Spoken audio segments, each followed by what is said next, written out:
High guys, welcome to my channel তাফ। Welcome to new mini vlog with me. ঘুম থেকে উঠতে আমাদের সেদিনকে বেশ একটু দেরি হয়ে গেছিলো। বাড়ির কাজবাজ সবে করছিলাম, তার মধ্যে আমাদের বান্ধবীর কল এলো এবং তারা দেশে চলে গেলাম তার বাড়িতে। গিয়ে দেখি এখানে প্রিয়াংশ বাবা তার বাবার কাছে আদর খাচ্ছে, মাম্মুকে পরি ধরে বেঁধে চুল বাঁধিয়ে দিয়েছে। আর এই মানুষটা কিছুদিন ধরে আমার সাথে এরকম অসভ্যতামি করে আছে। আমার বান্ধবীর এসে তার মধ্যে জ্বর। বাবুকে খাওয়াতে বসে গেছিলো। এখানে প্রিয়াঙ্কার ওরা গেছিলো আমাদের জন্য বিরিয়ানি আনতে।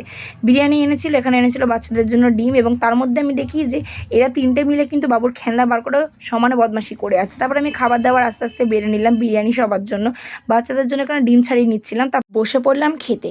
এখানে মাম্মু আমাদের সাথে নিচে বসেই খাচ্ছিল এবং দাদা বাবুকে পাহারা দেওয়ার জন্য চলে গেছিলো ওপরে খেতে।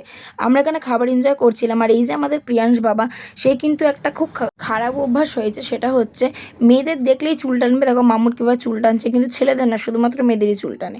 আর যখনই নিজের মামাকে দেখে তখনই কান্নাকাটি করে, কিন্তু শেষে কিন্তু কমফর্ট ফিলটা সব থেকে বেশি মামার সাথেই করে। খাওয়ার পরে এখানে দুটো বাচ্চা এক্সারসাইজ করে নিচ্ছিল। মাম্মু এখানে ভাইকে দেখে একদম ছোট্ট হয়ে গেছিলো। আর প্রিয়াঙ্কা আমাদেরকে বলেছিল যে ওদের ওখানে একটা মিষ্টি এসে, যে মিষ্টিটার নাম হচ্ছে অমৃতমালাই। আমরা এত বড় পেটুক যে আমাদের খাওয়ার হজম হতে না হতে তুষার আবার আমাদের জন্য নিয়ে চলে এলো অমৃতমালাই। ভীষণ টেস্টি ছিল এটা, সত্যি কথা। তারপর বাচ্চাদেরকে ঘুম পাড়ানোর পর আমরা তিনজন এখানে বসে পড়লাম গল্প করতে। গল্প খেলার ফাঁকে তুষারের হুজুকে আমরা খেয়ে নিলাম লুডো, এবং লুডোতে কিন্তু আমি জিতে গেলাম 50 টাকা, বিকজ আমি উইনার হয়েছিলাম। তারপর আমরা চা খেলাম, একটু গল্প করে আমরা বাড়ি চলে এলাম। যদি ভিডিওটা তোমাদের ভালো লাগে অবশ্যই লাইক কমেন্ট শেয়ার সাবস্ক্রাইব করে দেবে। বাই।